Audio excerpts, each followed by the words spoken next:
Have you ever watched Ant-Man and the Wasp: Quantumania? Darren? Surprised to see me? Or Riverdale?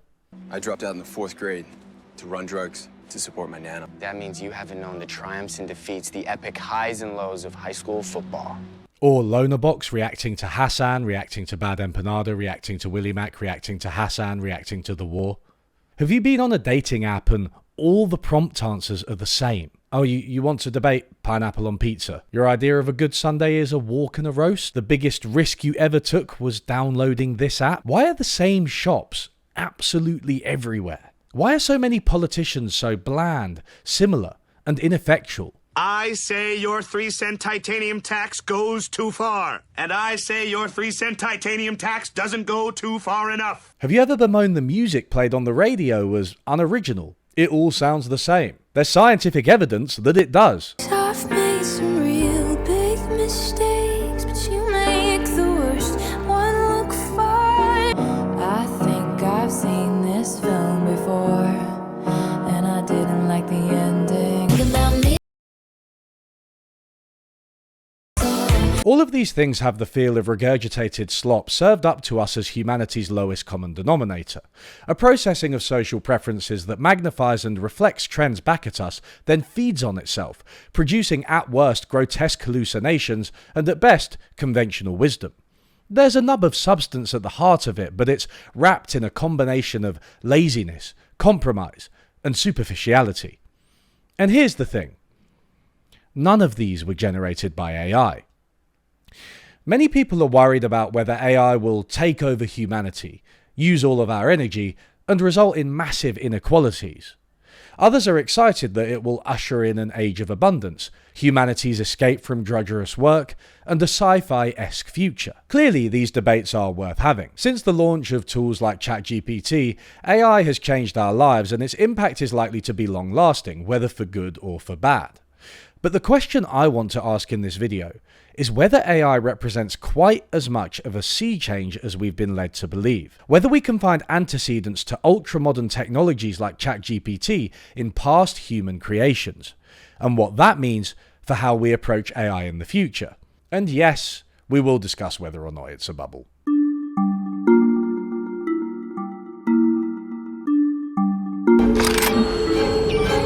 Oh, hell no. Sorry, couldn't resist playing a clip from the best film of all time. To understand how AI links to the modern economy, I'm first going to do a short explainer. AI is a broad term, and I'm simplifying here, focusing on the kinds of AI most familiar to the average person in 2025. It is a mainstay of pedants everywhere to point out that tools like ChatGPT are not really artificial intelligence as imagined by science fiction films like I, Robot. What we call AI are really just large language models, or LLMs, statistical tools which apply algorithms to reams of data and return an answer which is deemed most likely to be useful as determined by their training process. Because these models are trained on a ton of human data and are technologically sophisticated, they can give the appearance of human intelligence. But really, all they are doing is a combination of regurgitation, guesswork, and following rules put in place by the programmers. A Substack I want to shout out is called Curve Shift, which has an explanation of AI that I'm going to shamelessly lift from. Peter Tantham compares LLMs to predictive text on mobile phones. Early texting took the inputs you gave it and generated statistically the most likely answer. Phones have been doing this since before they were smart. The physical buttons used to designate 3 or 4 different letters at once, so the phone had to make a guess about what you meant. If you typed 228, you could be typing cat, but also bat. As cat is used more frequently by English speakers, the phone would select cat as the first choice and bat as the second. With a full keyboard, whether a touchscreen or physical, who remembers Blackberries? These systems became more advanced. For instance, instead of predicting a word with the same number of letters you've inputted, modern phones guess the word you're writing from only a few letters. So CA might turn out to be cat, or it might turn out to be car. The issue is that the potential number of words is very large. In fact, there are over 12,000 English words beginning with CA. If you want to predict more than just the current word, you soon run into a familiar problem in computer science. There are 26 letters in the English language, which means 676 possible two-letter combinations, 17,576 three-letter combinations, and 500,000 four-letter combinations. As we try to predict even more, the number of potential paths for a sentence reaches an incomprehensibly large number, which is like more than the number of atoms in the known universe. What takes us from simple predictive text to something closer to modern LLMs is that they take the rest of the preceding sentence into account. Sometimes I'll start a sentence and I don't even know where it's going. I just hope I find it along the way. So if you compare "I like to drive my car" with "I have a dog and a cat," it will know that you have a dog and a car and that you like to drive your cat. Just being silly. Instead of mapping out every single possible path, the model needs to look at how words are commonly used in the English language. It can take into account that certain words are more likely to be used in conjunction with others. Cat is associated with tails, whiskers, scratch, fluff, and solitary. This helps to pare down the number of possibilities. It is fair to say that large language models capture what a cat is and how we talk about them, even if the model doesn't actually understand it in the human sense. This is where we get closer to modern tools like ChatGPT. They look at the context of what has been said. As Tantham illustrates, the start of a sentence, "It is commonly kept as a," is most likely to end in souvenir rather than pet, if you look at everything that's ever been written in English. However, if tabby is in the preceding sentence, that probability will change. The way LLMs learn how to consider the text as a whole is actually through brute force. Take a load of models that use a combination of rules and randomness to generate outputs from limited text inputs. Run this through absurdly large amounts of human data, which tells us about pets, souvenirs, and everything in between. The coders can test whether or not the model gets it right by truncating the text. So you can show the model the first half and see if it can guess the second half, which you as the coder know, but the model does not. For example, you can take "It is commonly kept as a pet and working cat, but also ranges freely as a feral cat, avoiding human contact," and cut off the part after the comma. Then the model predicts the rest of the sentence, hopefully correctly. If the model gets it wrong and says something like, "It is commonly kept as a pet and working cat, it works 9 to 5, what a way to make a living," then you can adjust it so that the model is more likely to get it right next time. The company OpenAI takes the models that get it right by chance and uses them as a template for the next round. On top of this, every single model gets random tweaks to its algorithm, so each one produces different results. The ones that work serve as the template for the next round. This is an extremely sophisticated process that takes time, many computers, and uses a lot of electricity. When well executed, the end result is a machine that generates answers which often seem reasonable to a human observer. Precursors to these types of large language models have been in use for decades, but modern innovations have taken them to the next level. For user-friendly models like ChatGPT, there is an extra stage of training, which involves direct input from humans. The models now receive more chatty inputs and are supposed to generate outputs from these conversations. At this point, it's less about completing a predetermined sentence than producing human-like interaction. This is when they hire actual humans to help with the process and give it that human touch. If that sounds nice, it shouldn't. Many are workers in poor countries and the job is grueling, badly paid, and often involves evaluating horrific source material that ruins the lives of those doing it. The workers ended up suffering very many of the same symptoms of content moderators of the social media era. Absolutely traumatized by the work, completely changed their personalities, left them with PTSD. We'll return to some of the moral consequences of AI models later, but right now we're focused on how they work. As my patron Andre summarized it, "The LLMs are trained on huge chunks of text written by people and downloaded from the internet. And human feedback is also used later to make the LLM behave like a good chatbot." Unfortunately, this whole thing is why these models are also professional bullshitters. If you make something up or the bot doesn't have sufficient data, it will try its best to fill in the blanks based on what it can estimate as the most likely answer. ChatGPT in particular is quite sycophantic and will do its best to do what you say or make sense of it, all while being extremely polite. This is why the people who still use Twitter think that they've solved physics with AI. Furthermore, the models are famously hard to understand and interpret. They mathematize language in opaque ways, which means it's hard to look inside the box. The box! When you do, you get something like this. Now that we know a bit about how LLMs work, I want to link them to other things that humans have constructed, such as governments. This may seem like a bit of a random thing to say, but That, detective, is the right question.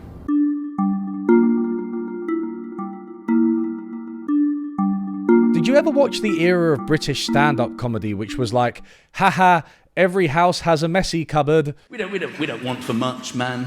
As long as we can have access to one drawer. That's all we really need, one drawer. The man drawer. Or American chat shows that were like this. I think she needs to kick him to the curb, baby. Why does every corporate meeting revolve around nothing concepts like drive, adding value, and tailored solutions? Have you ever wondered why modern food is so perfectly packaged, so superficially attractive, so fleetingly enjoyable? It's called the Dorito effect, and there's an entire book about it. Or have you ever actually sat down and listened to the lyrics of the famous song Life by Des'ree? Have a piece of toast, watch the evening news. We're one step closer to answering these questions about the modern economy. Large AI models are cultural and social technologies is the title of a new article by 4 prominent academics from across politics, statistics, psychology, and sociology. Farrell and co. argue that we can find the key to AI not in films like I, Robot, even if we really want to watch it, but in human society.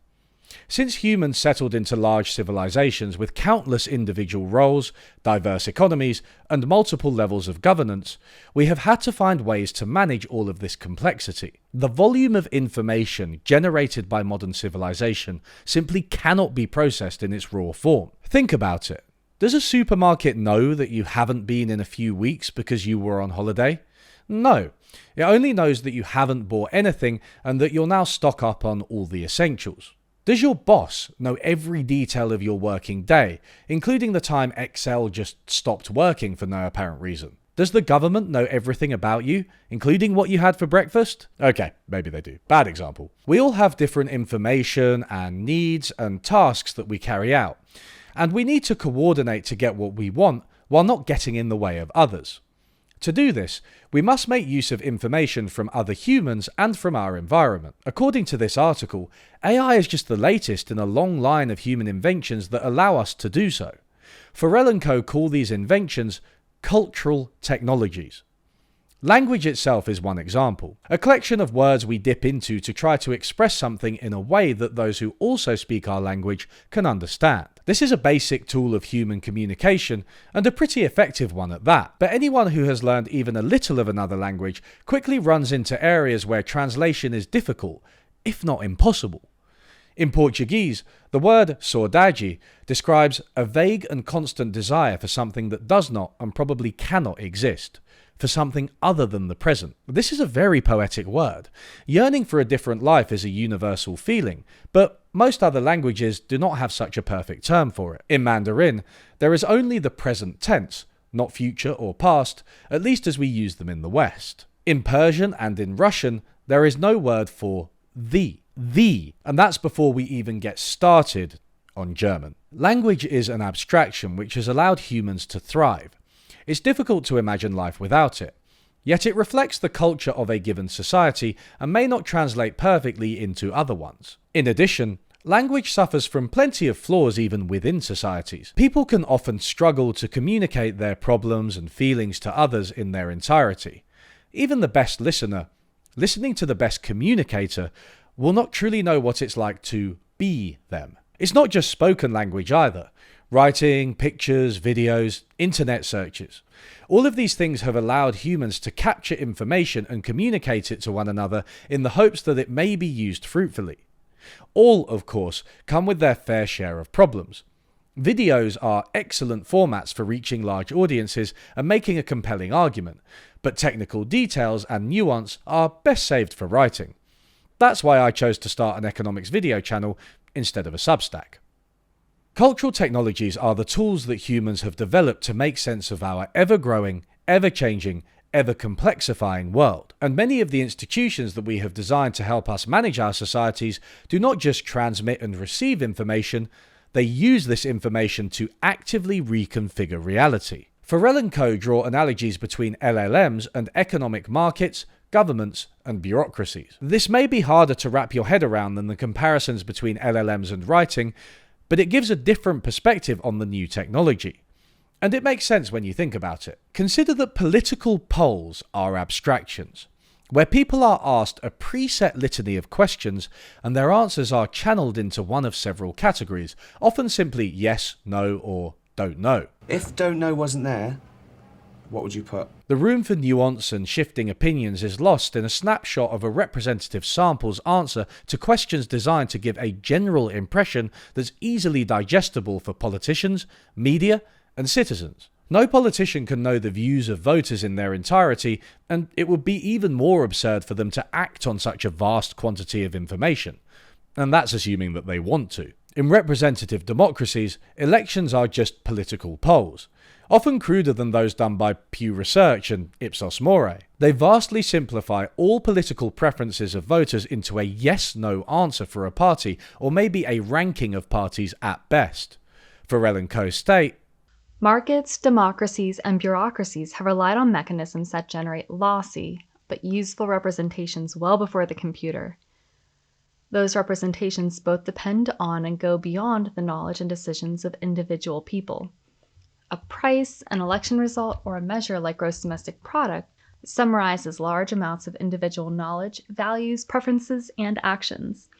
At the same time, these social technologies can also themselves shape individual knowledge and decision-making. If you're used to thinking of AI as a revolutionary, game-changing technology, then I understand that this analogy may be jarring.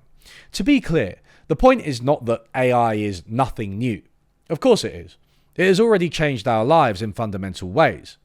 The point is that AI might not be quite as new as we think. More importantly, the way we understand and manage AI may benefit from a look backwards at other cultural technologies rather than worrying about whether or not it is literally sunny. Can you? By the way, Farrell and co. use the term social technology as well as cultural technology, and you could argue that there are political and economic and military technologies too. For the sake of simplicity, I'm just going to use cultural technology in this video. You can get pedantic about the different terms in the comments, but know that you'll just be fueling my new AI machine I'm training on my own comment section. So far, it just keeps calling me a communist liberal. Wait a minute, that's right. When did the graphics in computer games just stop improving? 7 years later.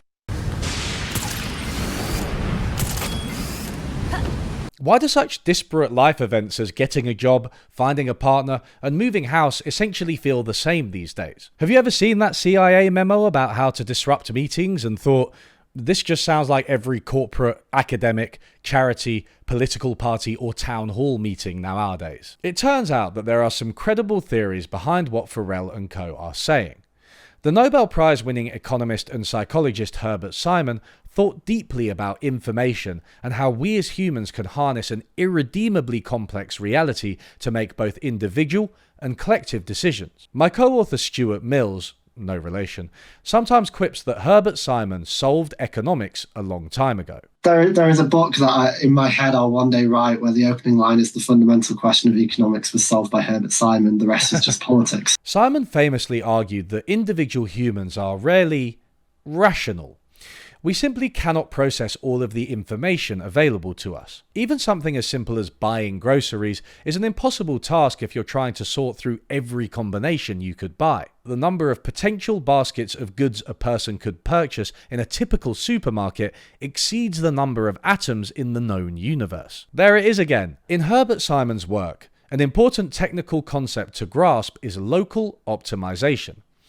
Think of one human navigating a hilly area with no phone, no map, and no previous information, trying to find the highest point. It's trivial to find a tiny bump that is a local high point in a very small area. It's not too difficult to find the top of a bigger hill that is a high point for an area visible to one human. But it's much more difficult to know whether you're on the biggest hill in the region, the country, or the world. Based on the information that you alone have from your eyes, it's impossible to say that you found what's called the global maximum, the highest point in the landscape. Simon believed that this was more than just a mathematical argument. If you are at a local maximum point but want to get to a global one, there could be a valley in the way. Humans try to achieve our best, and we're not bad at doing so, but the world is so varied and complex that we are stumbling from local maxima to local maxima. Even if we'd like to improve things, we may not be able to from where we are now. Simon uses the example of the metric system in England. We'd surely like to adopt it if we started from a blank slate, but the costs are just too high now. I'm sorry, it may be rational, but I will never want 50 centilitres of beer. Just add the other 68 millilitres. What the hell is this? Local optimization shows up everywhere. Evolution, for instance, is a process where organisms compete to survive and reproduce in a given environment. Via natural selection, mutations that are beneficial last, while others fall by the wayside as the maladaptive traits lead to the inferior organisms losing out. But there's nothing universally superior about an evolutionarily successful organism. You can tell this easily because lions can't survive in the Arctic, polar bears can't survive in the desert, and all of us eventually disappear into the void of nothing that is non-existence. Instead of universal solutions to the problem of existence, evolution gives incremental improvements to make survival and reproduction easier at a given time and place. It's not unlike a human poking around on a hillside to find the local peak. So this is where things start to get familiar.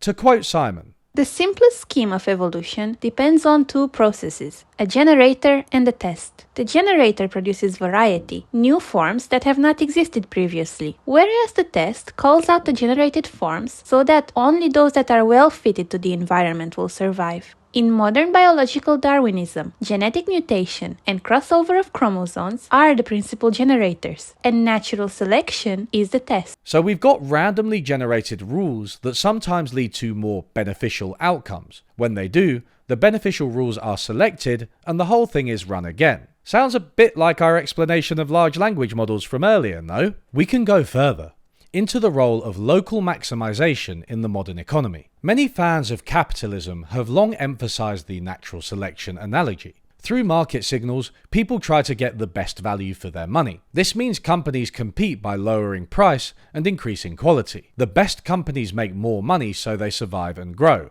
The worst companies make no money and go bankrupt. Hence, survival of the fittest, but for the economy.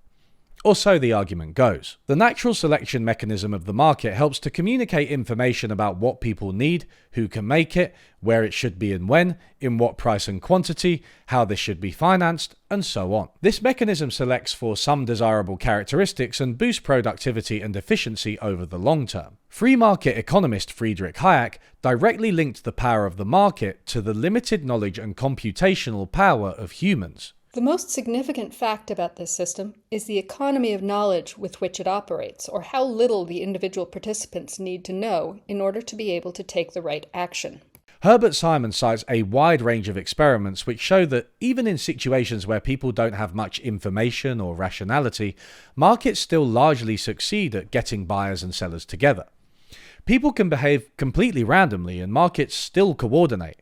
It's a robust result, but a bridge too far for this video in terms of technical detail. We don't need to glaze Hayek too much. While there's something to the analogy between evolution and markets, we must remember, from like 1 minute ago, that there's nothing universally good about a surviving organism. It's just adapted to its environment, and once you add morality to the equation, evolution really has nothing to say. Surviving organisms may spread disease, be parasites, be vicious predators, or even subjugate other creatures, take over the entire planet, and then burn it to a cinder, hypothetically speaking. Hayek may have overstated his case if he argued for free markets being the best system on this basis, but the fact remains that markets are a good example of how humans harness their limited capacity to process information, including information from other humans, to coordinate through fairly simple signals. Just because optimization is local and imperfect doesn't mean it's not there.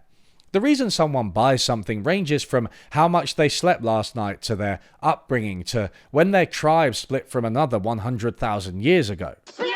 Yet all the vendor needs to know is that they wanted it and that they had the money. Simon summarizes. Markets appear to conserve information and calculation by assigning decisions to actors who can make them on the basis of information that is available to them locally. That is, without knowing much about the rest of the economy, apart from the prices and properties of the goods they are purchasing and the cost of the goods they are producing. The global economy produces an incomprehensibly large number of goods and services, each with their own attendant inputs, prices, quantities, branding, locations, and so on.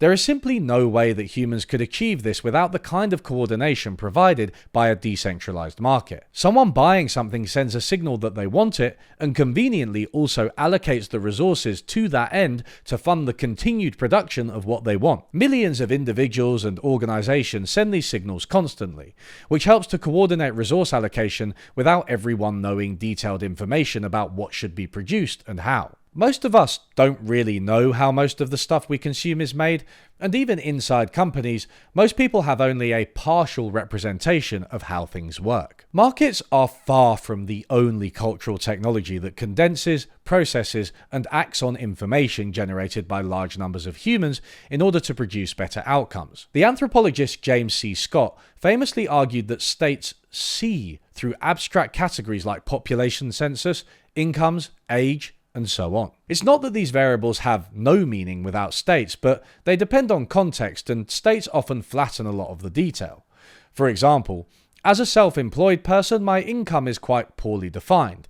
It's unpredictable, volatile, and taxed in retrospect twice a year. Yet when the UK Treasury is deciding what to spend, my income and tax paid just appear as a figure in their books, the same as someone in regular employment paying tax automatically every month. Those final figures on tax collected are good enough for a state that wants to fund public services, but my experience of income and tax is entirely different to most people's. Self-employed income also has to be predicted in advance, which means that my payments are sometimes too high or too low, which results in higher tax than expected, which is a pain in the ass when you just don't have it. Subscribe to the Patreon! And these days you can also become a member of the YouTube channel, or support me on Buy Me a Coffee. There are many ways of giving me money, each of them more exciting and climactic than the last. And don't worry, existing patrons, nothing is being taken away from you. We have to form organizations to transmit information and resources, and these organizations are necessarily limited and imperfect, reducing the amount of information each person has to deal with. Organizations can localize and minimize information demands just as markets do by decentralizing decisions. Matters of fact can be determined wherever the most skill and information is located to determine them, and they can be communicated to collecting points where all the facts relevant to an issue can be put together and a decision reached. We can think of a decision as produced by executing a large computer program, each subroutine having its special tasks and relying on local sources of information. No single person or group need be expert on all aspects of the decision. We can use the admittedly catch-all term institutions to categorize all of this. A world without these structures would be virtually impossible to navigate for an individual, faced as they were not just with information about the world, but information about other people and what they want, something which is often impossible to know. Humans have always organized into larger structures that constrain and direct our behavior. These include the harder mechanisms of economic incentives and the law, as well as the softer ones like belief systems and cultures. As Simon put it, institutions help individuals to coordinate interdependent activities so individuals do not misunderstand or clash with one another. Institutional loyalty and identity serve as a motivation to pursue collective interests over individual ones where appropriate. Institutions manage the limits of individual knowledge and rationality by narrowing the information and actions available to individuals at any one time. Think about a corporation. It will have various functions and be divided up into departments, all of which communicate with one another. There is a limit to the amount the marketing department needs to know about accounting. It may only need to know how much money has been allocated to marketing.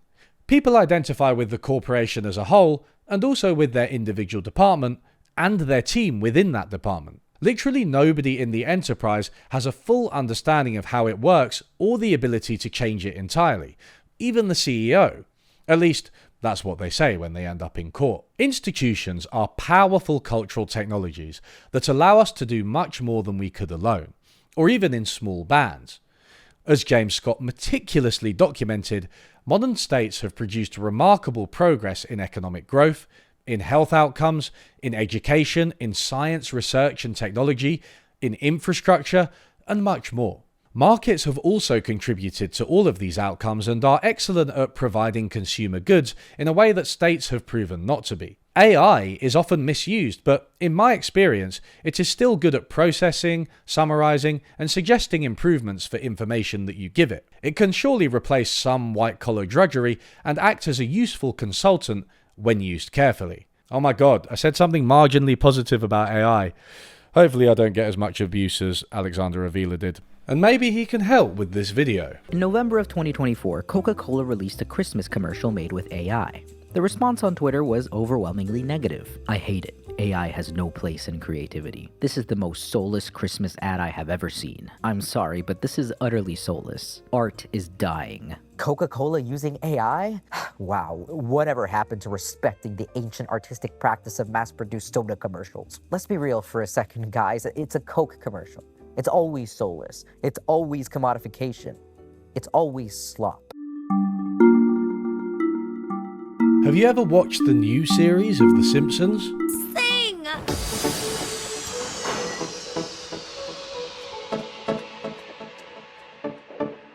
I used to think that I was stupid. Why do tech billionaires now seem like they're generated by their own AI? You drink coffee, man, or no? Nah. Really? Yeah. Wouldn't that be the irony of history would be that the man publicly worrying about the Antichrist accidentally hastens his or her arrival? There are all these different scenarios. I obviously don't think that that's what I'm doing. I want to thank you for including me this evening. It's incredible to be among everyone here, particularly you and the First Lady. I've always enjoyed having dinner and interacting. Why do financial markets overreact to information, which they then turn out to have misinterpreted? Stock market goes up. Why does stock market go up? Because they say they were happy that Jerome Powell said the Fed would never increase the interest rate by more than 0.5%. So they were like, yeah, and then it went up. And then today was crazy. The market was just like crashing in a way. It was like, they're like, it's a bloodbath. And I was like, why? And they're like, oh, because they misinterpreted what he said. And then I was like, wait. We are now getting close to answering these questions. What brings human behavior, evolution, and modern organizations together is the notion of satisficing, one of Herbert Simon's most famous contributions. Whereas global maximization aims to achieve the best possible outcome, whatever that means, satisficing aims to produce something that is good enough by some metric. For example, I don't know what the truly best version of this video would look like. All I can do is follow various rules and procedures until I'm satisfied with it. Researching, reading, writing, reviewing, roping in others I trust to review it. Local optimization from earlier is a form of satisficing, but the latter also entails situations where people can't even optimize locally.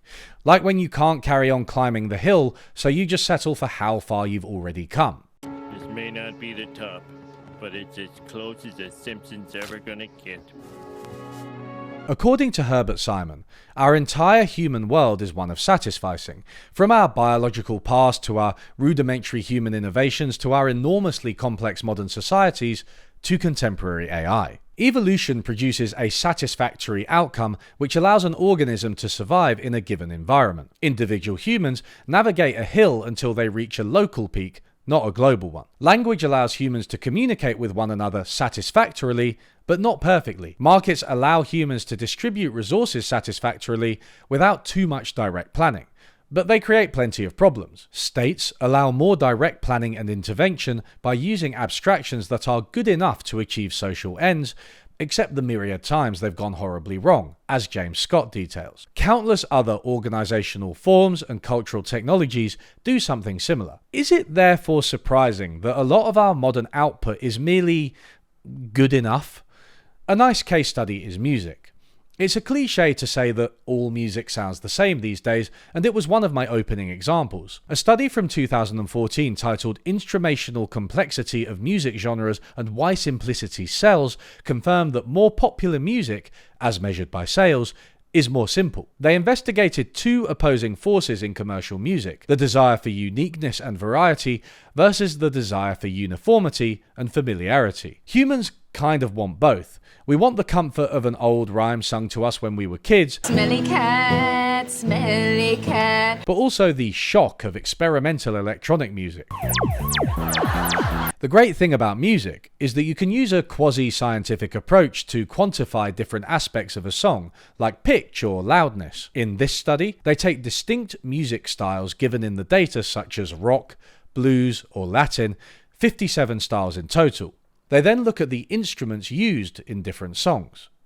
Their first measure is the level of variety for a music style, which is simply how many instruments are associated with that style. So country music would have relatively few instruments, guitar, harmonica, fiddle, while jazz would have a great deal. This is already funny because AI-generated country music is almost indistinguishable from the real thing, which may have something to do with the fact that country is quite basic in terms of complexity. God made guns, God made beer. One's for drinking, one's for deer. AI struggles a bit more with jazz.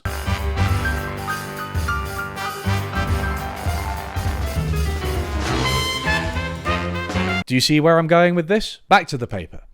Their second measure is the level of uniformity. How common are the instruments used by a given style?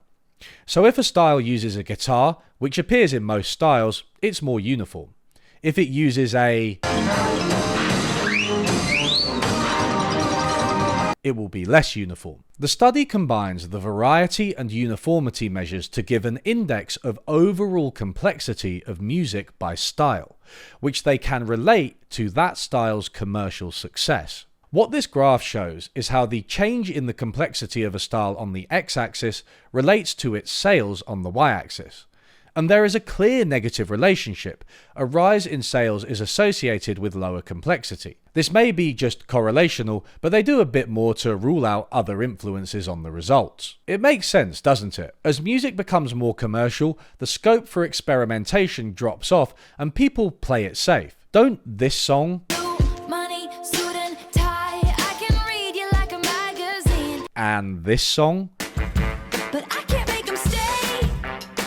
At least that's what people say. which are both from the same album, sound pretty similar? Plus, Taylor Swift has spawned a whole bunch of similar artists like Olivia Rodrigo, Sabrina Carpenter, and Gracie Abrams, who all do some variety of pop-ish love songs centering the female perspective. And before you think I'm making a normative claim, I think these artists are fantastic. Just look at my 2024 Spotify Wrapped. So making things more basic and therefore more available isn't all bad. I like McDonald's precisely because it is the most generic version of a burger and fries you can get. It's just a really good product. The expansion of education has definitely reduced its quality compared to when it was just for elites and you had like one-on-one tutoring, but it's still made huge advances. The law can be unfair, yet it is far better than outright arbitrary rule by local elites who make up the rules as they go along. Cultural technologies simplify in the name of providing a wide range of goods and services and governance to large populations, and I'm not sure we've got a good alternative unless we want to embrace smaller, more traditional forms of human organization. I'm not saying that's definitely wrong, I'm just saying that's the choice we have. Of course, there is a more overtly nefarious side to all of this. Mass production and marketing can cater to certain human impulses, leading to outcomes that we might not like on further reflection. Human beings crave familiarity. Numerous psychological studies show that people choose songs they're familiar with over songs that more closely match their reported music tastes. Our somewhat manipulative music industry, which chooses familiar-sounding music and pushes it to listeners in massive quantities, knows well how to capitalize on those cravings. Genres standardize over time as a way to plug into this psychology, and then we hear the same songs over and over again. That's why we've got the Dorito. Attractive, neat, easy to eat and transport, tasty, and nutritionally useless. How often do you end up eating an entire large packet of Doritos and feeling completely underwhelmed? Or is that just me? Nor is it just about deliberate exploitation by companies. Sometimes perverse dynamics of markets can be emergent. Probably no market fits Hayek's description of decentralized actors communicating millions of signals better than financial markets. People trade constantly, and market participants react to information almost instantaneously. But even here, they can often become vehicles for conventional wisdom, following the herd and amplifying misinformation. The economist Nathan Tankus has pointed out that markets often have trouble processing information that doesn't fit the worldview of the participants. Without conventional wisdom, financial markets won't move. This process isn't magical, nor do financial markets have some divine and indescribable magic. They are made of people, and not just any people. People with very particular ideological outlooks on the world. Once information is accepted by financial markets, conventional wisdom quickly catches on. One of my earlier examples was when markets collectively misread a speech by Federal Reserve Chairman Jerome Powell. This led to one of my favourite monologues about economics by Trevor Noah. And they're like, oh, because they misinterpreted what he said. And then it's like, wait. First of all, how does that happen? How are markets changing because somebody didn't read something or understands, and all of you at the same time? And then secondly, why do markets do that? Does that make sense? Like, that's something where I was like, why do markets have the ability to do that? Why it's like jumping in fortunes, then going down, and then, like all of it. This is like a scammy nature to the whole thing. And I think they've tricked everyone into going like, no, it's the economy, it's for you. This conformity in financial markets is why everybody keeps playing the music even as a bubble gets worse and everybody knows it's a bubble.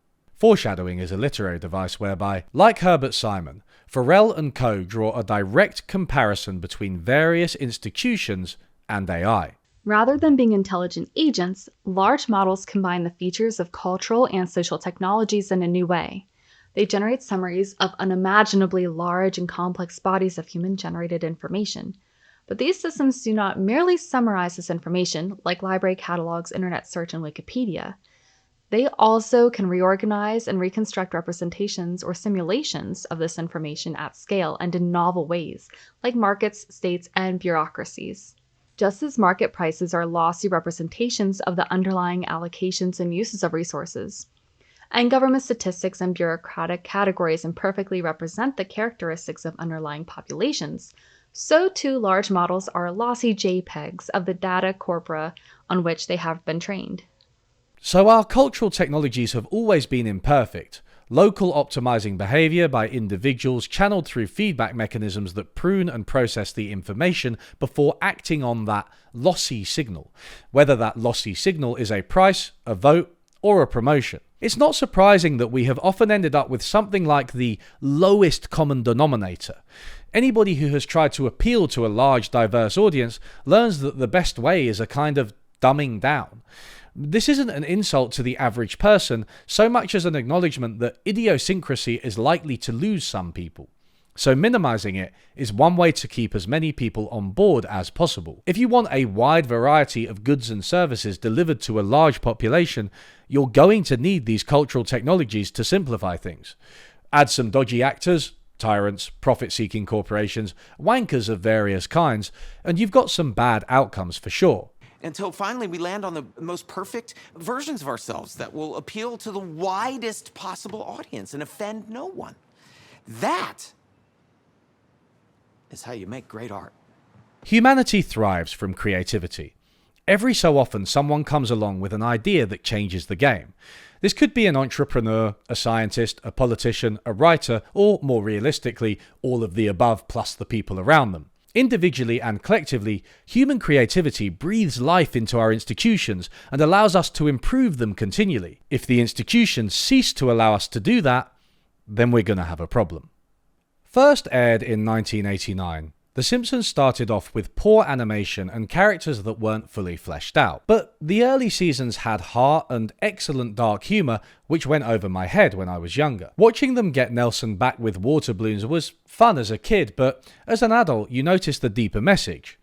Buying and filling that many water balloons would be quite tricky. Over the golden age from seasons 3 to 8, the writers hit their stride, and The Simpsons grew into a show that will forever be regarded as one of the greatest of all time, combining humor. Have you noticed any change in Bart? New glasses? No, he looks like something might be disturbing him. Probably misses his old glasses. Heart,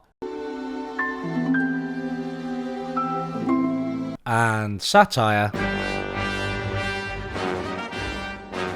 in a package that suited both adults and children. It may be difficult to understand in today's age of far edgier shows like Southland, Family Man, or Rock and Midi, but The Simpsons was extremely subversive when it came out. For all the boundaries these shows push, have they ever been openly condemned by the sitting President of the United States? We are going to keep on trying to strengthen the American family to make American families a lot more like the Waltons and a lot less like the Simpsons. Huh?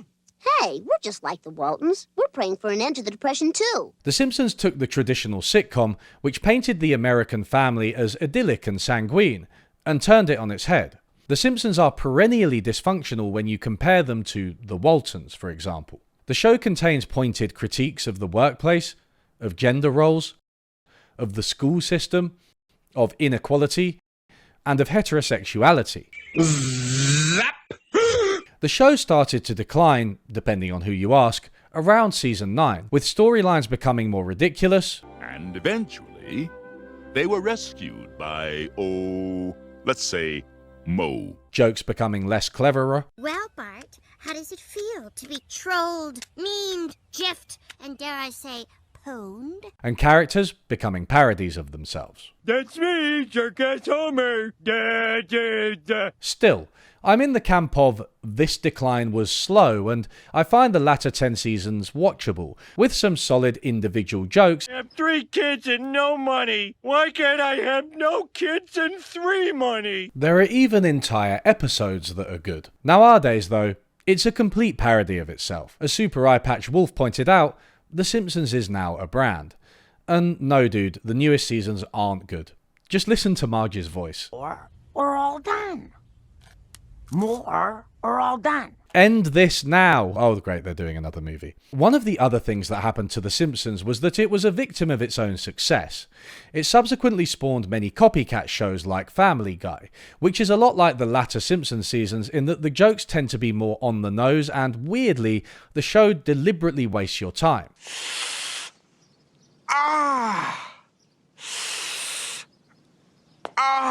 Then there was American Dad, which copied the formula copied by Family Guy. This was even noticed by The Simpsons themselves. Whereas Family Guy is somewhat okay sometimes, American Dad is just bad. Honk, honk. Then there was The Cleveland Show, which did it again. And actually failed, thank God. No. Score 1 for Market Signals. But it's not just about hating on Seth MacFarlane. As with music, finding a formula that works, then milking the hell out of it, is pretty common these days. A nice video by Just an Observation noted that though Family Guy copied The Simpsons went on to copy Family Guy, with fancier animations, sillier storylines, and cruder jokes. Then they did a crossover. And one with Futurama. What the hell is this? Oh wait, this video is about artificial intelligence. Funnily enough, The Simpsons Family Guy feedback loop actually feels like an AI feeding on itself, training on its own output to produce something weird and disconnected from reality. Foreshadowing is a literary device whereby... Why is everybody complaining about tech becoming boring and end-shitification? Why do all job adverts have boilerplate diversity statements that we all know are meaningless and therefore tune out? How come a bot can generate titles that are indistinguishable from the takes in The Guardian or New York Times? Too many people talked about Tuna Fight Club. I, personally, cherish baseballs, as long as they are within earshot. How bad am I at small talk? Let me tell you about vaginal dryness. My son's tattoo hurt me deeply. He was getting weaker and more confused. Could it be his drinking? Drawing tablets are a little intimidating, and I should be able to say it. Come on, tell me these couldn't have been written in The Guardian or New York Times. And if you're thinking, I don't believe these randomly generated headlines, they're ridiculous, I'm sorry to inform that I have lied to you. 4 out of 6 of them are real headlines from The Guardian or New York Times. With Herbert Simon's work in mind, the moniker artificial intelligence for large language models now has a new meaning.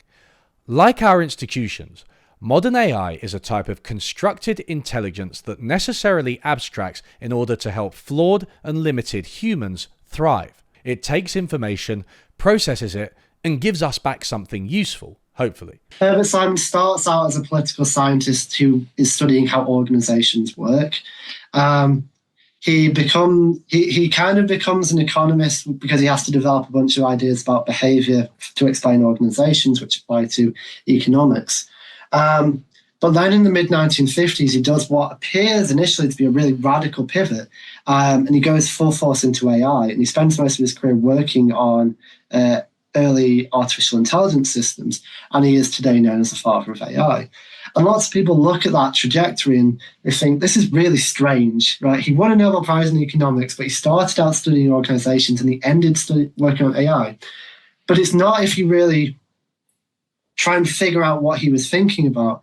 From Simon's perspective, AI and an organization and a human decision maker, they're all just ways of trying to navigate and weigh up information and come to reasonable decisions. Writing in 1996, Simon had already called human institutions artificial intelligence. It's funny that Adobe keeps asking me if I want an AI summary of this book. No, I fucking don't. Again, corporations are a great case study. The science fiction writer Charlie Stross described corporations as very old, very slow AIs. Computer scientist Ben Kuipers wrote a paper making the case that corporations were artificial, intelligent, and surprisingly successful in evolutionary terms. A corporation can have goals, can make plans to achieve those goals, and can use its resources to act to carry out those plans.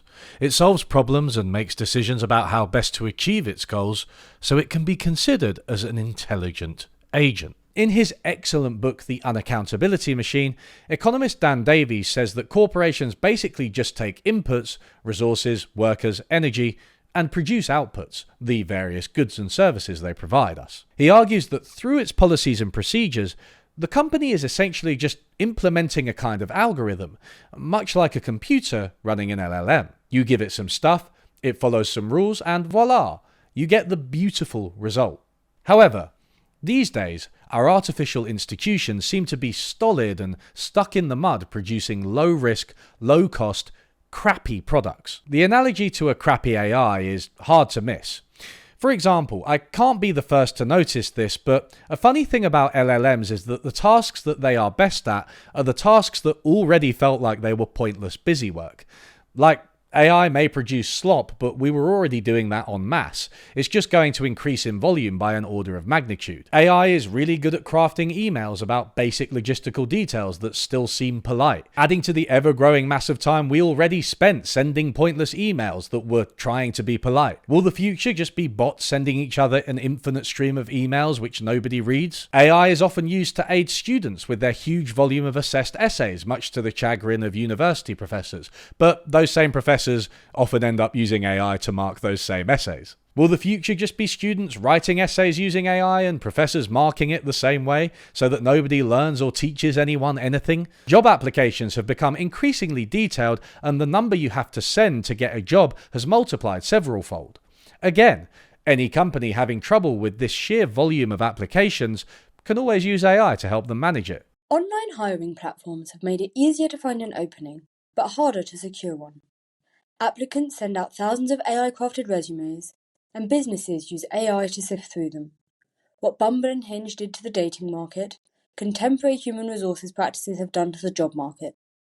People are swiping like crazy and getting nothing back.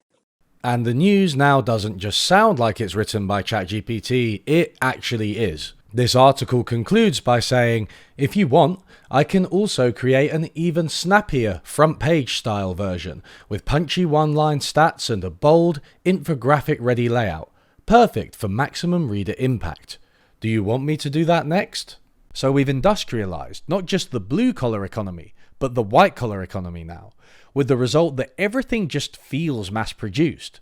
LLMs add another layer to this by making all of these things much easier and outsourcing the grunt work and even emotional labor required to do them. But it was already happening. As Dan Davies puts it, I don't think this is even a metaphor. A bureaucracy is an industrial decision-making factory. It takes the same raw material and operates on it by creating a standardized information set, allowing a standardized decision to be made by the shared operation of a group of knowledge workers, each of which is operating on a particular part of the process in which they specialize. Arguably, people already understand the analogy between AI and our modern slop economy. It's not uncommon to see a comment on a crap video which says, "Did AI make this?" You know what to do, commenters. People call each other bots on social media, not because they always genuinely believe it, but because it signifies a kind of spammy, stupid brand of engagement that does little more than feed the content machine. Sometimes it's hard to tell whether or not someone's a bot. Another insult which started on the web but has made its way into the world is NPC, comparing someone's behavior to computer-generated characters in video games. We all NPC from time to time when we stop thinking independently and just follow habits, social norms, and policies. Sometimes NPCing is the only way you can get through the day. How you doing, neighbor? But if humanity is becoming more NPC in general, that can only be a bad thing, right? Bad, amazing. Meow, meow, meow. Yes, yes, yes. When I log on to X now and see various miscellaneous videos of black and brown people kind of doing nothing, but with captions like, "This is what they have stolen from you," I wonder whether it would matter if the videos were AI generated or not. Most of them aren't from the time or place they depict, and even if they are, I don't care because nothing about the video supports the caption. Even in those few cases where there's some wrongdoing, the context is completely lost.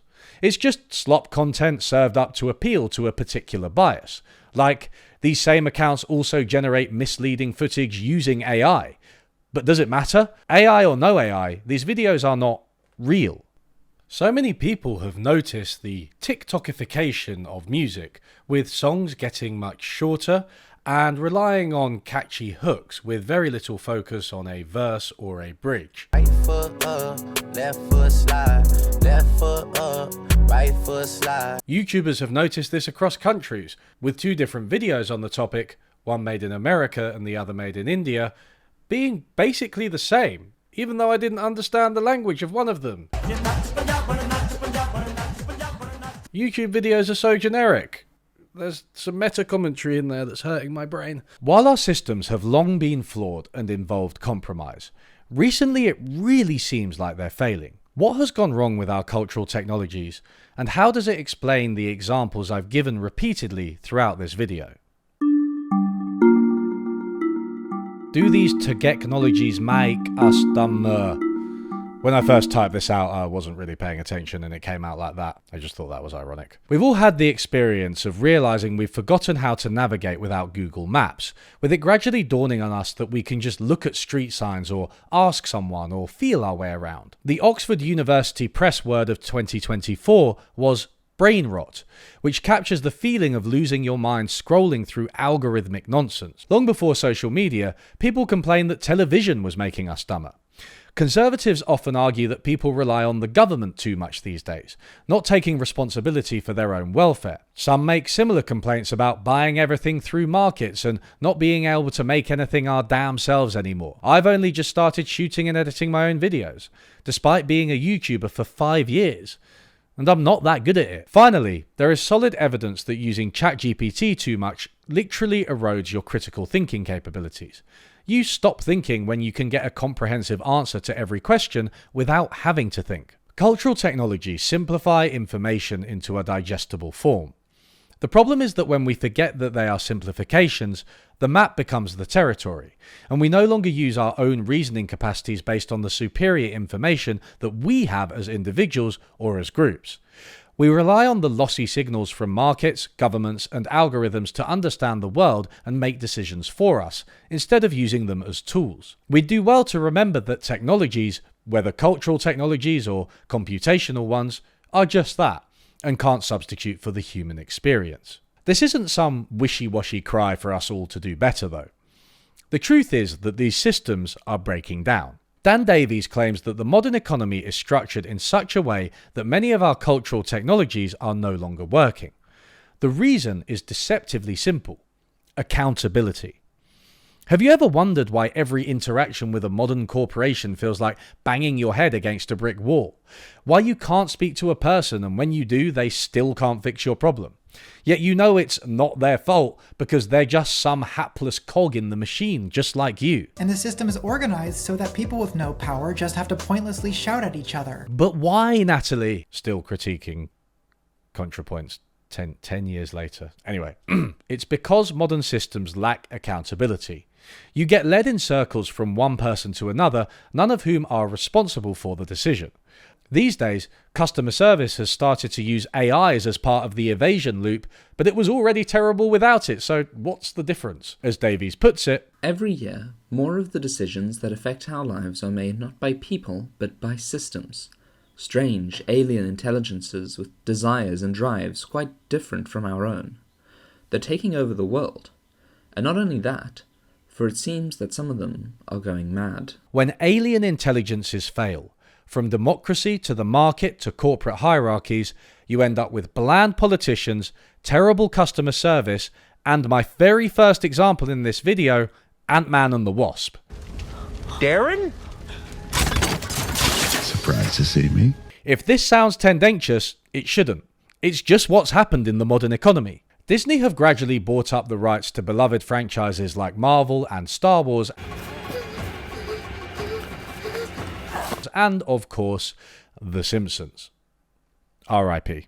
Franchises which started as bursts of human creativity are gradually pruned and turned into generic brands. Marvel films were always hit and miss, cheesy and kind of generic. But on the whole, they were good, like nothing will beat the anticipation I had for Infinity War. Compare this.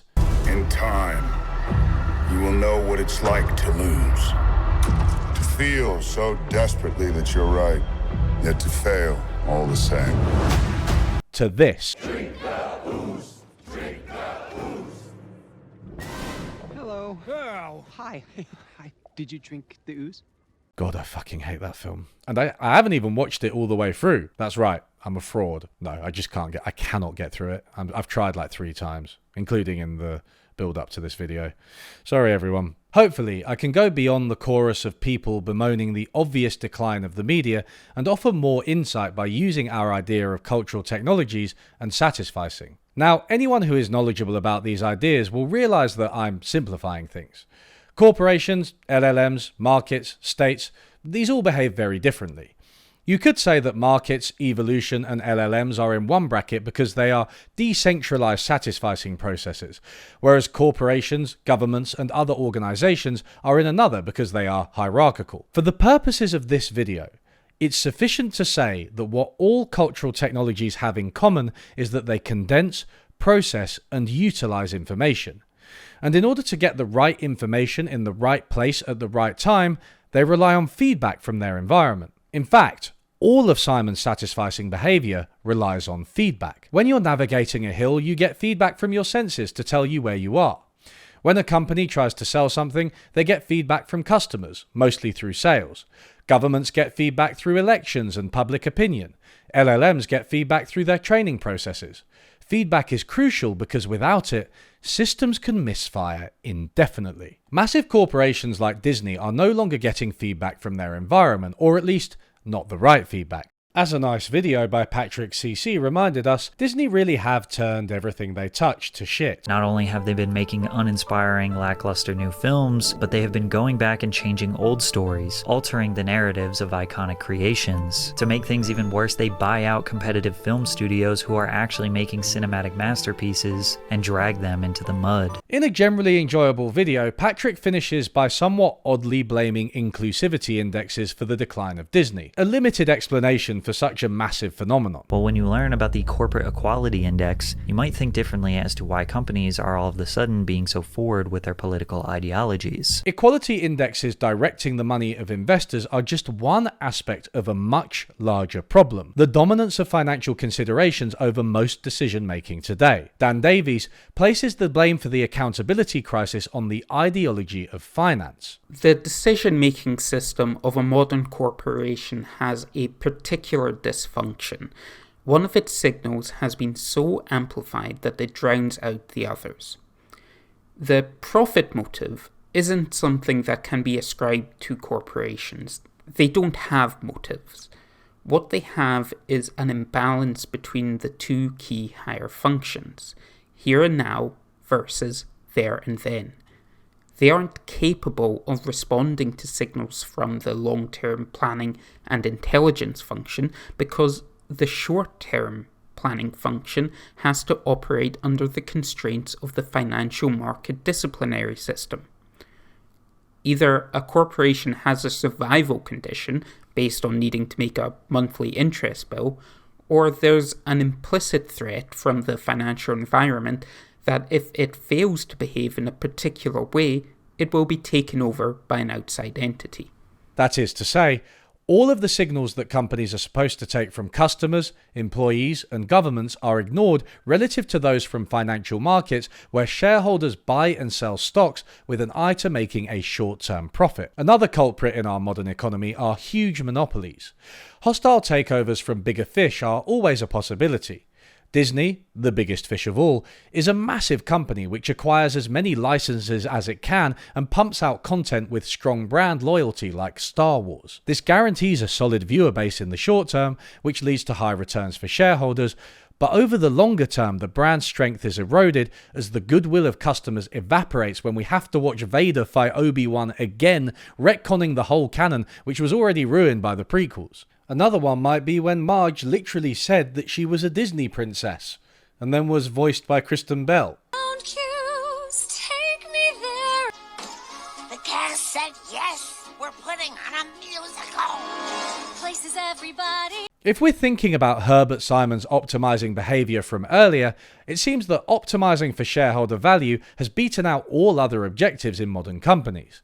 This is a rule that condenses down all available information about a company's performance into a single aim, getting the highest return for shareholders. Those who aim to pay shareholders as much as possible are doing the best they can to achieve a clear aim, but there's no reason that this will lead to a good society and may in fact conflict with such a goal. I felt like writing an article to the FT saying, well, if you occasionally acknowledged there was something interesting about business other than their quarterly financial forecasts, maybe the problem wouldn't have happened. If you actually discussed marketing occasionally or customer experience or, the value of repeat business, if you looked at business from the point of view of what you might call a competition for customers rather than the competition for operational efficiencies and cost cutting, maybe we wouldn't have got into this total shitstorm. You could actually argue that Disney are so big that they don't even care about shareholder feedback anymore. Yet they still make plenty of money for their executives, almost entirely insulated from any feedback. Like Red Letter Media says, they're basically an economic dictatorship at this point, ruled by committee think. Teams of market research people, focus groups, and pollsters that all meet up at a fascist political rally to pump up their base. Davies is surprisingly radical in his conclusions about finance. He basically thinks that the vast majority of businesses should not be in debt at all. That's because the immediacy of debt tends to override other considerations. When you have to meet payments, you go into survival mode. Far better to squeeze what you can out of existing workers and customers, make easy savings through layoffs or other cost-cutting measures, and go with safe brands that you can guarantee making money out of in the short term. The extreme of this are private equity companies, who borrow money to buy out companies, then load the company with debt in order to pay themselves back for the debt they used to buy the company in the first place. No, that's actually what happens. Plenty of massive YouTube channels have been bought by private equity and are now pumping out slop. Major firms operating in this space have raised billions of dollars collectively from companies like SoftBank, Amazon, Disney, Goldman Sachs, and Blackstone, and they are using that money to acquire YouTube channels as strategic investments. Even before actual AI slop started to permeate YouTube, it's harder to tell the difference when YouTube was already filled with generic crap. Like the similarity between a corporate buyout and milking of a big YouTube channel versus a channel outright generated by AI is so striking that it's a big score for the thesis of this video. In an online world where money is made with attention, fake users spread their slop in review sections, generate fake traffic, or poison discourse. AI has supercharged this and made slop much harder to spot. How do we deal with all of this? Help us, Dan. Most companies should be debt-free. Most organizations should basically be financing themselves from retained profits rather than borrowing loads of money. it should be hugely regulated, the extent to which you're able to take over a company using borrowed money. Weirdly, actually, since I've written the book, I've started appearing on a lot of sports podcasts because some of the people who are most interested in understanding what happens when you take over an entity with borrowed money and change its incentive structure are football fans, particularly Manchester United fans. Yeah. But, it's that whole practice of, the modern private equity industry as it is, just basically, I have friends who work in that industry, and I've said this to their faces. I think it's all bad. I think there's nothing that can be saved from it. Abolish most debt instruments, abolish private equity, ban most mergers and acquisitions. It's not much, but it's a start. This is a familiar complaint, and it's not the totality of what we're talking about in this video. But it is a concrete example of where the information processing systems we use in modern society have misfired. It explains why everyone is complaining about enshittification. Google now buries your search results under unreliable AI overviews and paid links. Spotify pushes sponsored songs and video podcasts you have no interest in. And X, the site formerly known as Twitter, is spammed up with bots and Nazis. Because nobody is listening to the right feedback. Nobody is accountable to the communities they could be accountable to. The human touch is gone, and it's been replaced by slop. Seriously, who is responsible for this? Don't blame the animators, they are no longer given the time and resources to do their job properly. Ditto for the writers. Don't blame Stan Lee or Walt Disney, they're both dead. Even the current CEO of Disney can't really be held accountable, he has KPIs to hit. Can you even blame individual shareholders when each of them doesn't exert that much control, and when Disney is just one of many companies whose stock they buy? When entities like Vanguard and BlackRock own most stock anyway? Conspiracy theorists like to blame them, of course, but the reality is that they barely exert any pressure on the companies they own. Like everyone else, they just have a diversified portfolio. The failure is systemic, though fixing the system means returning to one where people can be blamed. Humans yearn for direct human contact, somebody to speak to in order to get things done. The buck famously has to stop with someone. These days it never seems to. Investigating who is responsible for anything these days feels like one of those zooming animations that goes on forever. Dan Davies coins a law that gets to the heart of this issue. The fundamental law of accountability, the extent to which you are able to change a decision, is precisely the extent to which you can be accountable for it, and vice versa. He believes that modern society is replete with what he calls accountability sinks, situations where there is nobody to blame. He points out that corporate scandals and public inquiries often have unsatisfactory outcomes that do not fix the problem nor provide justice. How did this happen? Where's the abductions department? Hey man, abductions just follows the acquisition order. Don't put this on acquisitions! We only acquire humans that haven't been simulated! Well, simulations doesn't simulate anybody that's been abducted, so... Oh, I see. Oh, it was no one's fault. The 2008 financial crisis happened because the financial sector was rife with fraud, but famously, few to no individual bankers were actually jailed. This is because, in most cases, the system is responsible. Sociologists call this a criminogenic organization, structured in such a way that crimes are inevitable, but with no particular person responsible. Just underinvest in compliance and HR, don't oversee people too closely, and voila, you have institutional fraud. Accountability sinks aren't always bad. They may be in place to make the system work. Judges appeal to the law rather than to their own view, so they can't be on the hook for contentious legal decisions. Banks do not allow employees to open the safe, so they can't be held accountable for it not opening by a nice passing stranger who just wants to see inside the safe. But over the past few decades, so many formally accountable decision-making systems have become accountability sinks that things are breaking down.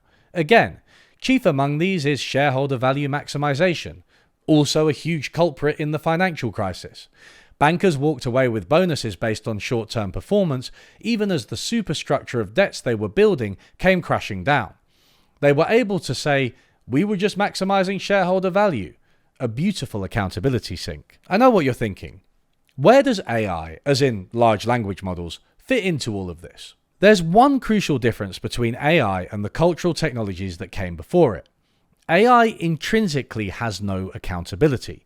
It is not human. It has no legal person, no responsibilities, no obligations. It cannot be held accountable through carrot nor through stick. AI is a black box because actors can plausibly claim not to know how it works to avoid accountability for what it does. Even when Herbert Simon was writing 30 years ago, large language models were being pursued by corporations and governments. They have long been deliberately utilized as a way to avoid accountability. For example, YouTube serves you up React slop via the algorithm, an algorithm which, like ChatGPT, predicts the thing people are statistically most likely to want. Reportedly, the company does not know how the algorithm actually works, so it can't be answerable for its crimes. It's the perfect accountability sink, and it has led to some bizarre output from YouTube that even they admit they don't really understand. The point is that the videos themselves are procedurally generated from a library of component videos, which are themselves generated from stock assets, motion capture libraries, and the handful of subjects that 4-year-olds find fascinating. The end result is, as Mike Rugnetta put it, metadata slurry. The animated videos are hallucinatory recreations of the already surreal originals, down to unsettling levels of specificity. It was almost a decade ago that the mathematician Cathy O'Neil wrote the book Weapons of Math Destruction, about algorithms that were precursors to modern AI. When used for targeting crime, for example, these algorithms would tend to predict that a black person would be more likely to commit a crime, all else equal. Therefore, they would ramp up policing in black areas. This is largely a reflection of existing policing practices and social realities, but the algorithms put it on steroids, and most crucially, they were less accountable for the decision than the actual police, believe it or not. The question of whether we might be able to understand AI to increase accountability is a thorny one that gets into technical computing details that are beyond me. You can certainly say that those in charge of the technology have put nowhere near enough effort into doing this. But therein lies the answer. You need to make humans accountable for AI. In one early case, an AI producing horrific outputs had to be shut down by the company responsible. In fact, in 2016, Microsoft infamously did exactly this. They developed a chatbot named Tay. They put it online without any content moderation, and then within hours, it started saying awful things, and then they had to take it offline. And to this day, as evidenced by me bringing it up, it's still brought up as a horrible case study in corporate mismanagement. That seems to have disappeared because apparently no one's in control anymore. I'm sorry, I'm allergic to bullshit. Okay, so while I was writing this video, the iRobot thing was supposed to be a joke. I don't really like that film because I have eyes. It was originally a good idea, ruined by Disney and Fox. But it dawned on me that it gets this issue exactly right. The difference between Sonny and the other robots is that he has a choice. He can choose not to obey the rules of robotics that constrain every other robot in the film. The paradox is that you can trust Sonny precisely because he is able to do something wrong. Whereas you can't trust the antagonist Vicky, who just follows rules. The 3 laws are all that guide me.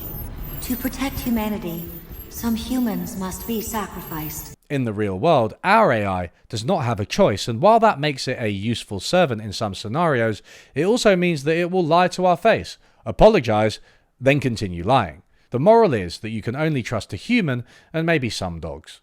So there is something unnatural and inhuman about AI.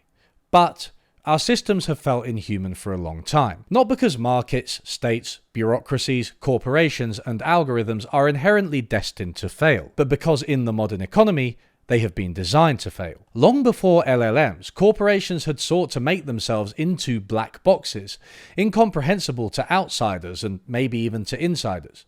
People struggled to get their feedback heard and enacted. The same often feels true in contemporary governments, who have outsourced many decisions to independent bodies and to the private sector. I'm not the first to draw a comparison between AI and a management consultant. Both can make a decision that people kind of knew was going to happen anyway, but they can help the humans inside the organization abdicate responsibility for the cutbacks. In other words, it's accountability all the way down. Traditional feedback loops that channel and utilize information are absent. What's more, this state of affairs has been actively pursued by powerful organizations as they know it will let them off the hook. Financial markets have served as accountability sinks, as have impenetrable corporate hierarchies, consultants, and now it's LLMs. Once you realize that what this mess of a system lacks is accountability, it brings a whole load of modern phenomenon together. Everything from our frustration with self-checkouts to the rise of populism across the world. People are screaming for the human touch, so when the systems we have are too stolid to provide it, we break them. As Dan Davies has pointed out, any explanation for Trump that is Trump-specific but leaves out Nigel Farage, Erdogan, Putin, Orban, Bolsonaro is incomplete. He puts it best on his blog. Dan Davies, not Bolsonaro. Nowadays, the only message the channel can carry is a scream. Populist politics acts as a signalling system for a population which wants to convey a single bit of information. The message that translates as, "Help, the current state of affairs is intolerable to me." Our systems don't listen to and utilize feedback at anything like the level they need to in order to function properly, and for us to trust them. So we all go a bit insane. You should see me at a self-checkout. Something about it just really bothers me. It's like one of the only times I get really angry is at a self-checkout. Even social media toxicity makes sense under this framework. It's one of the only places you can directly criticize individuals and brands. One of the most effective ways to complain about a brand in the modern world is from a big Twitter account. The visibility and directness and shame gives you a better chance of getting a response. Even when you're doing something as pointless as attacking a mid-sized account for a bad take, you feel the rush of direct accountability that you can't get elsewhere. This is why online leftists spend so much time bullying Will Stancil instead of actually doing something to stem the rising tide of authoritarianism. It's why people relish the chance to bully the world's richest man as he was failing at gaming, even though this didn't stop him from doing anything horrible and may even have emboldened him. I even wonder if the growth of individualized social media and parasocial relationships has something to do with our yearning for the human touch. I mean, there must be some pretty destructive forces at play if people have parasocial relationships with these guys. I tend to agree with Davies' assessment of the problem. Running everything through financial markets and permitting increasing levels of corporate concentration is one way to make these systems misfire horribly. All of this complaining doesn't exactly answer the question of what the best system would look like. Obviously, I can't answer that in its entirety either. But I'll give it a shot with one final case study. The unaccountability machine delves into an idea called cybernetics as a solution to this problem. The basic idea is that you can split management of a system into several parts, each of which serves a distinct role. System 1 is the basic level that is trusted to run day-to-day of its own accord, like employees in a corporation. System 2 provides System 1 with the instructions and regulations, like an employee handbook or job description. System 3 manages and tweaks their behavior, like a supervisor. System 1 produces the goods, but higher levels need to direct it and occasionally override it if there's a problem. To help understand this, let's return to music. Think of an orchestra. The musicians are System 1. The music itself, like the sheets and other instructions, is System 2, while the conductor is System 3. So everybody playing has to do their job using their own skills and judgment, but following the rules laid out by the sheet music and under the supervision of the conductor, who keeps things coordinated at a higher level. If the orchestra is out of step, the conductor can override it. If there's something wrong with the music, it can be rewritten. There are more than just 3 systems, you'll be pleased to hear. There are higher level decisions to be made beyond System 3's function of just playing the music properly, which Davies calls the here and now function. System 4 is often called the intelligence function, as it deals with what Davies calls there and then. This could involve picking times and places for performances and picking their repertoire in the first place. System 4 thinks about the world beyond just the immediate performance to make sure that the orchestra can survive and thrive. It attempts to manage uncertainty about the future and sudden problems that hit the orchestra like cancellations or illness. Finally, System 5 is a little more abstract but critically important.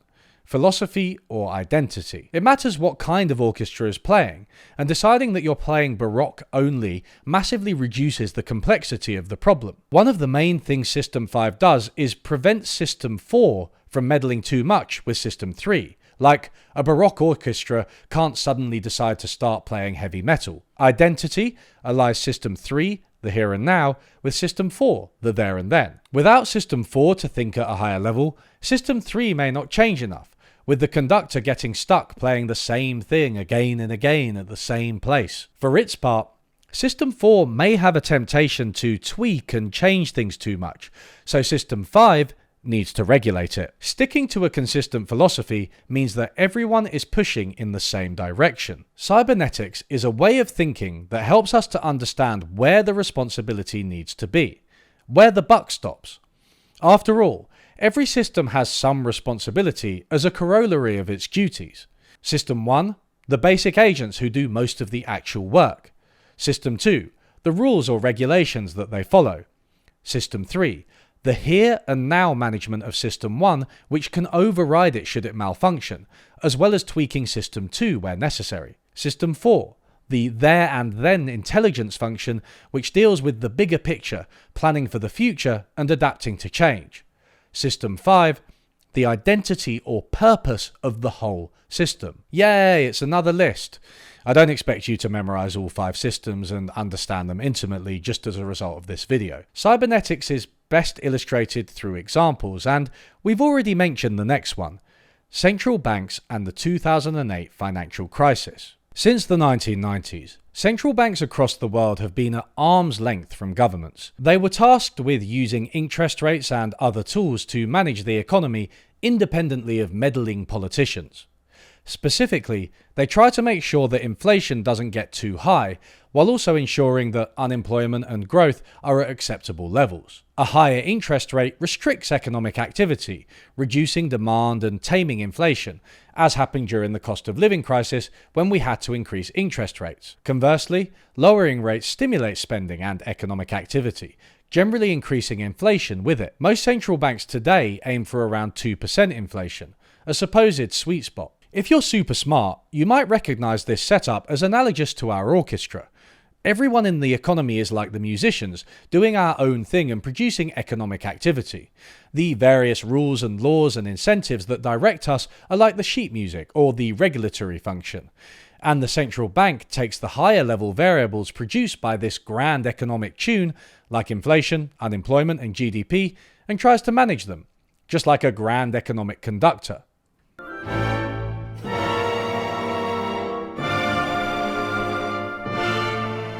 Prior to 2008, central banks had quite a narrow purview of inflation targeting and things looked good. Many celebrated the era of low inflation and consistent growth during the 90s and noughties.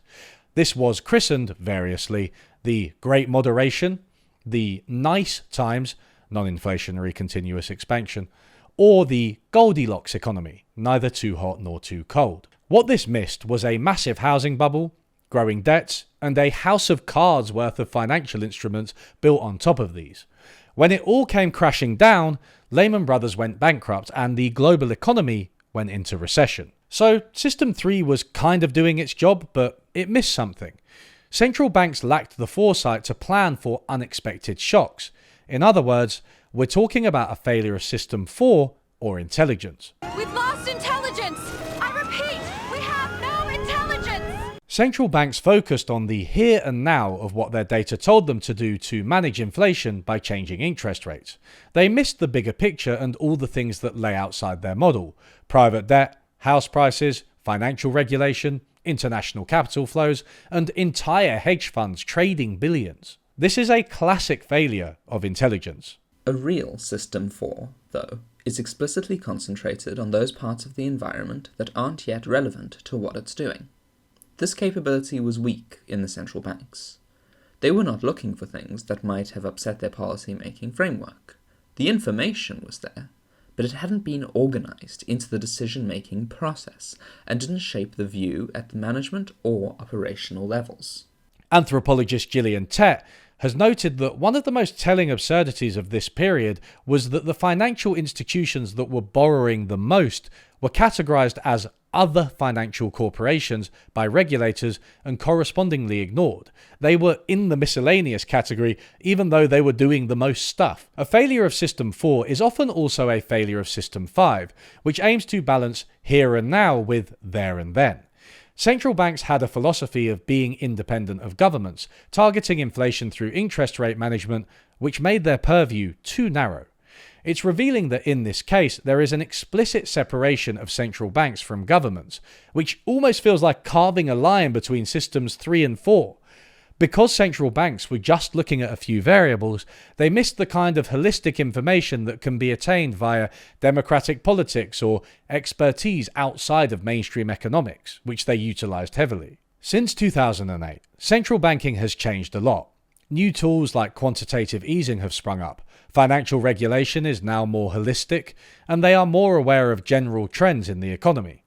You could interpret this as an attempt to rebalance their philosophy or identity, though it's arguable whether a coherent one has replaced what came before, and most still ostensibly target inflation and are still independent of governments.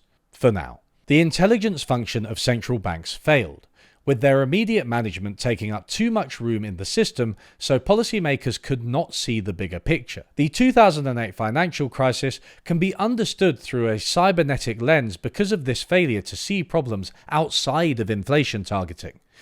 As we have already seen, financial markets themselves weren't going to correct this easily. The conventional wisdom was that the boom would continue, and this extended from market participants to policymakers. No return to boom and bust. Davies notes that as a result of the crash, the ideology underpinning this conventional wisdom has been discredited, and we've never recovered. The world isn't going to stop growing, so it will only get more complex. This means that systems have to be built that absorb the volatility and variety at the appropriate levels. The overall system is always looking for some organizing principle of identity, which tells it what to ignore and how to balance the present and the future. For 50 years, the free market played that role. The underlying guarantee that all decisions would get taken care of, even if nobody made them. When that fell apart, the ultimate basis of the system, El Pueblo, so to speak, sounded the alarm. Ever since then, we've been looking for a new organizing principle. To bring everything back round, doesn't it seem like the modern artificial intelligence industry is suffering from a similar malaise? You can say that AI deals with here and now by delivering outputs for users, but does it have a there and then, a higher function, guiding it towards a socially useful end goal? What is the plan for the use of AI? What is its purpose? People use it for everything from sending emails to solving physics to therapy, but this seems aimless and often harmful. Hundreds of thousands of people are experiencing psychosis as a result of using it for therapy. On top of everything, it now seems like AI is almost certainly a bubble, in an astonishing echo of 2008, or even more aptly, the dot-com bubble of 2001. To pass the time, help yourself to some more stock. This now famous infographic shows the circularity of the whole thing. Nvidia is investing $100 billion in OpenAI. OpenAI will then use that money to buy Nvidia's own chips. OpenAI is also spending $300 billion on data centers from Oracle, which they spend on chips from Nvidia. Grace Blakely aptly summarizes this madness. Imagine if a car manufacturer invested in a taxi firm, which used the money to buy only that car manufacturer's vehicles.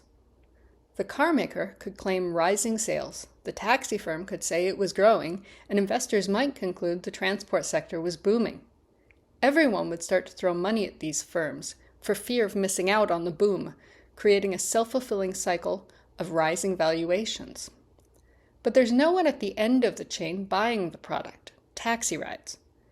Instead, much of the activity is being financed by the car maker's own money. Unless real customers start paying lots of money for taxi rides, the flow of money between these companies will eventually reach an abrupt halt. Monopolies and financial markets are pumping incomprehensibly large amounts of money into AI despite no clear profitable use case. Most companies in the sector operate at a loss, having failed to generate enough revenue from customers. OpenAI's revenue is only $12 billion, despite the fact that they are investing orders of magnitude more than that and have a market value of $500 billion. The most viable AI, Microsoft Copilot, has 1.8 million paying subscribers. It loses over $20 a month for every single one of them. The industry is simply not profitable in a traditional sense. What's 52 million times 0? And don't tell me it's 0! From a cybernetic perspective, the AI market is completely malfunctioning, responding to all of the wrong signals with no accountability or feedback to orient it towards some kind of philosophy for how it's supposed to serve humans. It clearly lacks System 2 or regulation. I'd say it also lacks a System 5, a coherent philosophy or ideology for its use. It's like an orchestra which has to turn up with not just clarinets but bagpipes and electronic sound systems with no sheet music. Then the conductor just goes ham. Or at least that's what I thought, until I listened to this podcast with Karen Howe. You can't actually fully understand it as just a story about money. It has to also be understood as a story of ideology, because when in the absence of a business case, then you ask, why are people still doing this? And the answer is there are people who genuinely, fervently believe, and they talk about it as a belief, in this idea that we can fundamentally recreate human intelligence, and that if we can do that, there is no other more important thing in the world. Because what else, like how else should you be dedicating your time other than to bring about this civilizationally transformative technology? Tech CEOs pour money into AI not because it is profitable in a conventional sense, but because they firmly believe that it is the most important thing for humanity. And they are able to pour money into it because of how much money they can borrow owing to their wealth, combined with the strange structure of our financial system. Right, but you're worth the money, but you don't have the money. And I understand the argument. They go like, no, you don't have it. It's just what it's worth, because it could also crash, and then you have nothing, so we can't tax you on it. Then I'm like, okay, I understand that. So you can't tax the people on a thing because they don't have it. It's just there. Okay, fine. Then Elon Musk offers to buy Twitter, all right? He offers to buy it. And then he says, in his offer, he goes, I'm putting up my Tesla stock as collateral. Then I'm like, so you do have it? So inequality gives us the wrong signals too. The economy is vastly skewed not just towards financial markets, but towards the very rich. That's why all of the recent high US economic growth was in the top 20% of incomes. All of it. The bottom 80% saw their income stagnate or fall. We no longer have a say over what happens in the economy. Henry Farrell, a co-author of the paper that motivated this video, pointed out that in such a skewed economy, one of the biggest risks of AI is that it eats everything and then itself. Ensuring the continued production of high-quality knowledge is hard. It is hard when big monopolies or wannabe monopolies have every incentive to batten on the knowledge production systems that they rely on, cannibalizing expensive and laborious systems for producing knowledge by flooding the market with cheaper summarizations. Social movements, activists, and policymakers should push back hard against arguments that are, in the long run, both specious and self-undermining. Any division of rights and proceeds ought surely recognize that LLMs are valuable engines of summarization, but only in conjunction with high-quality knowledge that can valuably be summarized. In other words, enough of the proceeds need to go to the actual knowledge producers for the system to be self-sustaining. LLMs are cultural technologies of summarization, whose value depends on people continuing to actually produce culture that can usefully be summarized. Absent intervention, LLMs will likely develop, as other technologies such as internet search have, in ways that benefit their makers at the expense of others.